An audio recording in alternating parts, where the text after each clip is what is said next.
Hi guys, gusto ko lang ikwento sa inyo na may mga tao pala dito talaga na akala ko yung mga taga rito sa ibang bansa ay hindi katulad ng doon sa atin sa Pilipinas.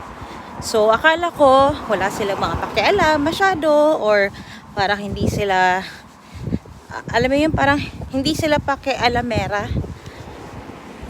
Yun ang pagkakaalam ko talaga. Pero nung nagtagal ako dito, doon ko lang nalaman, may mga tao pala talagang mahilig makialam sa pamilya ng may pamilya. At saka talagang gagawa sila ng ikakasira ng ibang pamilya.